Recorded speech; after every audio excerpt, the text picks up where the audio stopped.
जय मसीह की, praise the Lord. मसीह में आपकी सलामती हो। मैं खुदावंद की शुक्रगुजार हूँ आज के खूबसूरत दिन के लिए और इस मौका के दिन हमारी ज़िंदगी में बख्शा कि आज हम एक नए टॉपिक पे बात कर सकें। तो आज मैं बात करूँगी जो कल एक वाक़या हुआ है। एक छोटी सी बच्ची जो 7 दिन की थी, जिसको उसके वालिद ने 5 गोलियाँ मार दिया और उसकी माँ जो थी बच्ची की, वो अभी हॉस्पिटल में एडमिट है और पूरे मुल्क को इस बात ने गमज़दा किया हुआ है। तो ऐसा क्या था कि वो ऐसा बिहेवियर करने पे उतर आया कि उसने अपनी बेटी 7 दिन की बेटी पर ज़रा भी तरस नहीं आया। मेरे ख्याल से कोई बहुत बड़ा क्रिमिनल भी होगा, अगर वो किसी का मर्डर भी करता है तो छोटे बच्चों को मारते वक्त जो बिल्कुल कुछ दिनों के हों, इंसान के हाथ कांप जाते हैं या रूह कांप जाती है, वैसा बिहेवियर नहीं कर सकते। तो सबसे पहले हम इस पर बात करेंगे कि उसने ऐसा बिहेवियर क्यों किया। मैं कोई फेमिनिज्म प्रमोट कर रही हूँ, ना मैं किसी की साइड ले रही हूँ और ना ही मैं किसी के कैरेक्टर पे बात कर रही हूँ। मैं सिर्फ एक नेचुरल नॉर्मल बात आपको बताऊँगी। वो बात ये है कि जैसे देखने को मिलता है, ये लड़कों में स्पेशली बहुत होता है, स्कूल्स में, कॉलेजेस में, यूनिवर्सिटीज़ में अपने दोस्तों के कहने पर उल्टी हरकत करने शुरू हो जाते हैं। जैसे बच्चा घर में स्मोकिंग नहीं करता तो कुछ ऐसी कंपनीज स्कूल में जाके, कॉलेज में जाके, यूनिवर्सिटीज़ में जाके ज्वाइन कर लेता है कि स्मोकिंग करना शुरू हो गए, ड्रिंक, और फिर यूं करते करते वो बहुत हद तक चले जाते हैं, इवन प्रोस्टिट्यूशंस तक वो चले जाते हैं। तो मैं उनको ये बताना चाहूँगी, मैं लड़कों से ये बात कर रही हूँ, मैं फिर कहूँगी, मैं सबको नहीं कह रही, लेकिन आप अपनी जवानी में आप अपनी लाइफ एंजॉय करें। बहुत से तरीके हैं, जैसे लड़कियाँ भी कुछ बाउंड्रीज में रह के, कुछ हद में रह के अपनी लाइफ को एंजॉय करती हैं, तो आप लोग भी कुछ लिमिट्स में रह के एंजॉय कर सकते हैं। एंजॉय करने का मतलब ये नहीं है कि आप हर उल्टा काम करेंगे तो ही एंजॉय होगा, ऐसा नहीं होता। होगा कि उस बच्ची का वो फादर जो था वो बहुत यंग था और उसने ऐसा काम किया। अब मैं आपको बताती हूँ कि मैंने इन सब चीज़ों से मना क्यों किया। जब हम उल्टी हरकत करते हैं, जैसे स्पेशली जो मर्द हजरात हैं अपनी बहनों के लिए, माओं के लिए, बेटियों के लिए बहुत गैरत रखते हैं, बहुत ज़्यादा, मतलब उन्हें पता होता है बाहर की दुनिया में क्या हो रहा है और हम क्या कर रहे हैं, तो वो मना करते रहते हैं कि हमारा किया हमारे किसी अपनी बहन, बेटी, माँ पे ना जाए।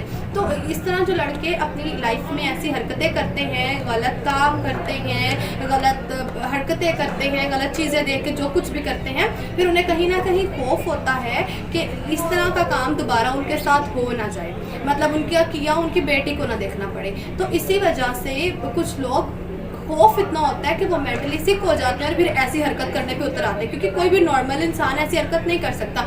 तो वो जो खौफ है वो मेंटली सिक कर देता है और ऐसा बिहेवियर करने पे मजबूर करता है। फहाश फैलाती हैं, मतलब आप टिकटॉक खोल के देखें, आप स्क्रॉल करेंगे तो कोई ना कोई हर दूसरी वीडियो के बाद तीसरी वीडियो अजीबो गरीब ही होगी कि अगर वो कह भी ना कि मैं ये नहीं करना चाह रही, तो कहीं ना कहीं वो चीज़ है। तो आप तो पैसे कमा रही हैं, लेकिन आपकी इस हरकत की वजह से कौम की सब बेटियों को ये चीज़ सहनी पड़ती है। लड़के इस तरह की उल्टी सीधी चीज़ें देखते हैं, उनके माइंड में अजीबो गरीब ख्याल बनते हैं और फिर वो गुजरती लड़की पे और फिर इस तरह के काम सब करके इवन अब बेटियों को भी नहीं छोड़े कि ये आप ही की हुई हरकतें होती हैं जो कहीं ना कहीं लड़कों की अंदर आती हैं, उनके माइंड को चेंज करती हैं और फिर वो ऐसी हरकतें करते हैं। तो जो फहाश फैलाती हैं वो ये काम बंद कर दें, और जो लड़के गलत चीज़ों में इन्वॉल्व हैं, उनकी अच्छी कंपनीज नहीं है, वो उनको चेंज करें ताकि ये हमारा मुआशरा जो है ठीक हो, क्योंकि हम पूरी दुनिया में इस वक्त रुसवाई को सह रहे हैं। हमारे मुल्क में एक 7 दिन की बच्ची को मारा गया है। अब जब मैंने इस पे सर्च किया कि क्या होता है, क्यों ऐसा बिहेवियर करते हैं, तो जब बुद्ध मज़हब था, पहले लोग थे, अवेयरनेस नहीं थी, तो उनको यूँ लगता था कि बेटी पैदा हो जाएगी तो हमारे रिलेटिव्स के सामने, दोस्तों के सामने इंसल्ट हो जाएगी, भाई तुम्हारे घर में बेटी पैदा हुई है। इवन मैंने कुछ लोग आज भी ऐसे देखे हैं, अगर वो जिंदा नहीं दफना रहे, ऐसा काम नहीं करे, तो वो क्या करते हैं, बेटे की उम्मीद थी, बेटी पैदा होगी तो क्या करते हैं कि उनको लड़कों वाला लिबास पहना के रखते, कहते नहीं भाई हमें तो बेटी चाहिए थी, अब बेटा पैदा हो गया तो हम इसको, आप उसको जितना मर्जी लिबास पहनाए, वो लड़की है। इसी वजह से तो फिर बच्चे जो है वो जेंडर चेंज करने पे उतर आते हैं, कि उनके माइंड में ऐसे ख्याल आ जाते हैं कि इनको ये चाहिए था। जैसे मैं लड़की हूँ, हम 2 बहनें बड़ी हैं और फिर मेरा भाई है, तो मेरा भाई काफ़ी छोटा है, तो हम दोनों बहनें बेटों वाले सारे काम कर लेते हैं घर में। मेरे पापा मम्मा दोनों जॉब करते हैं, तो हम सब कुछ कर लेते हैं। तो मेरे पापा बेटा कहते हैं, कहीं ना कहीं सबके माइंड में एक बात बैठी हुई है कि सहारा सिर्फ बेटा बन सकता है। बेटी भी सहारा बन रही है, तो क्या करते हैं लोग कि उसको बेटा कह देते हैं, क्योंकि एक माइंड में इमेज है कि सहारा बेटा बन सकता है। इसके लिए एक छोटी सी कहानी सुनाऊंगी और फिर वीडियो का इख्तिताम करेंगे। ज़ईफ़ था, उसकी डेथ हो गई। तो उसका जब जनाजा उठाने लगे तो एक शख्स ने आकर चारपाई पकड़ ली और उसने कहा कि मैं इसकी चारपाई नहीं उठाने दूंगा, इसके वारिस कहाँ है, इस शख्स ने मेरे 15 लाख देने थे, ये देगा तो मैं इसका जनाजा उठाने दूंगा, इसके वारिस दे। तो उसके जो बेटे थे उन्होंने कहा कि ये तो हमें कुछ नहीं बता के गया, तो हम तो पैसे नहीं दे रहे, तुम जो मर्जी करो। फिर उस जो मरहूम शख्स था उसके जो भाई थे उन्होंने कहा कि हम भी नहीं दे सकते पैसे, या हमें नहीं पता था किसके पैसे देने। बात करते करते औरतों तक पहुंची तो वहाँ पे उस शख्स की एक बेटी भी थी। तो बेटी को पता चला कि 15 लाख चाहिए तो जनाजा होगा। बेटी के पास जो जेवर थे, जो पैसे थे, उसने कहा कि ये ले लो, तुम जनाजा उठाने तो बाकी के मैं तुम्हें पे कर दूंगी। शख्स ने कहा कि इसने मेरे पैसे नहीं देने थे, मैंने इसके देने थे और मुझे पता नहीं था कि इसका वारिस कौन है। तो अब मुझे पता चल गया कि इसका वारिस कौन है। तो वो 15 लाख उसकी बेटी को दे गया और बेटे यूं ही मुंह देखते रह गए।